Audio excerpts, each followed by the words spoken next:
I had poured my heart into planning what I hoped would be a birthday she would never forget. Every decision, from the grandest to the most minute detail, was mine.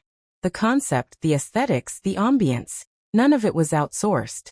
I had invested not just money but sleepless nights and a relentless desire to make it magical. After 4 years together, she still meant everything to me. This night was my way of showing it.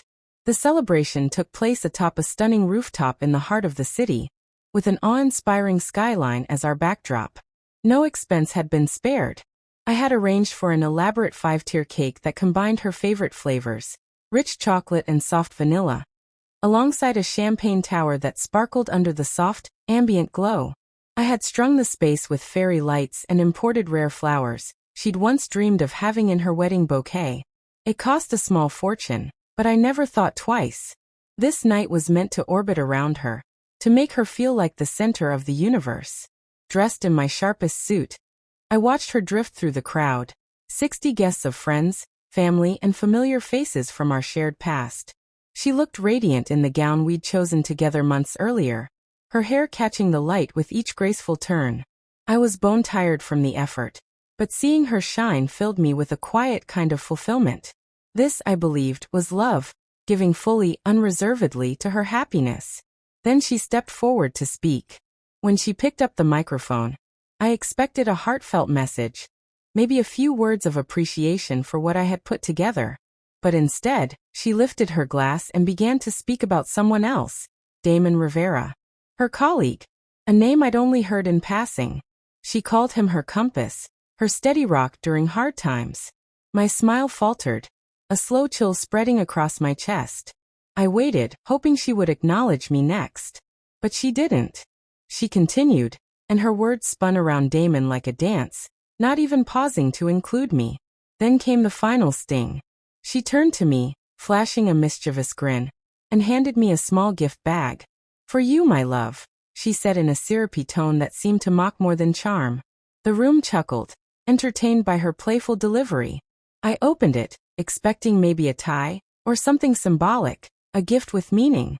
Inside was a black designer t-shirt. I unfolded it.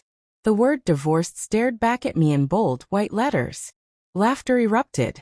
She basked in the attention like a performer taking a bow, clearly proud of her joke. My hands trembled. I stood there, silent, gripping that shirt, after all I had done, all I had given. This was her response. I could have shouted, could have thrown the shirt back at her feet and walked out in fury. But I didn't.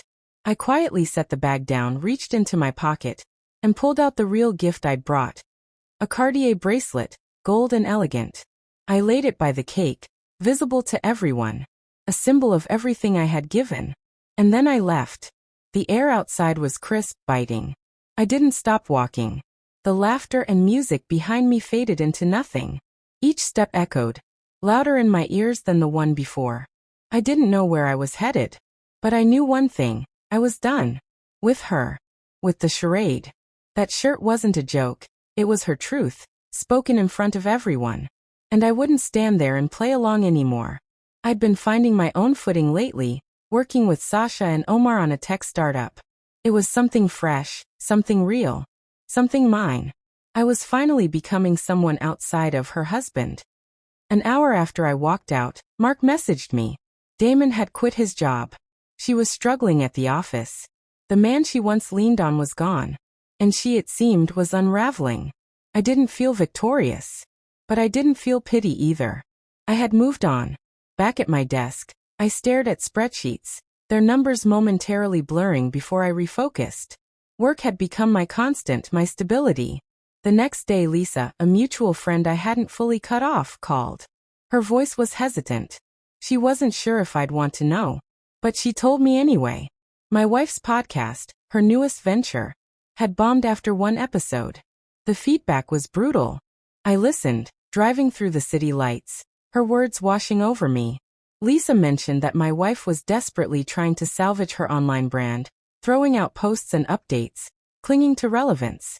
But nothing stuck. The internet wouldn't let go of the t-shirt moment. It followed her. I stayed quiet as Lisa spoke, only murmuring thanks before ending the call. I'd heard enough. She was falling apart. And honestly, I wasn't surprised. She had always thrived when others held her up. People like me, Damon. Without that support, she couldn't stand. Meanwhile, I was soaring. A week later, Gregory, my manager, called me in. He handed me a document. It was an invitation to speak at a business conference. Nate, someone I'd barely interacted with, had specifically requested me. "You've been doing great work," Gregory said, clapping my back. "People are taking notice." I walked out of that office with a quiet fire in my chest. It wasn't a massive event, but it was something I'd earned. And then something bigger arrived. An email from a well-known professor I'd met at a previous conference. He was organizing a business summit in Dubai and wanted me to guest lecture. "Your name's been coming up," he wrote. I read his words twice, letting it sink in. I accepted immediately. Later that night, I met Sasha and Omar at a diner. Our startup was progressing. Slowly, but steadily. I'd invested a lot. Money, time, faith. And they never stopped showing appreciation. "You're the reason we're staying on track," Sasha said with a grin. Omar nodded. For the first time in years, I felt seen. Valued. Back in my apartment, I pinned the Dubai invite on my vision board. Right next to sketches of my dream home. Plans for a Thailand trip. Running had become my ritual, grounding me every morning. 6 miles now. My body felt stronger. My thoughts clearer. She was fading. Her career, her projects, her public image, all slipping away. And I was stepping into the light. Conferences. Collaborations. Momentum. The world she once commanded had shifted its gaze. And now it looked toward me. I didn't glance back. I didn't harbor hatred. I barely thought of her anymore. But knowing that she was stumbling while I rose, it wasn't revenge. Not really. It was balance. Quiet, poetic balance.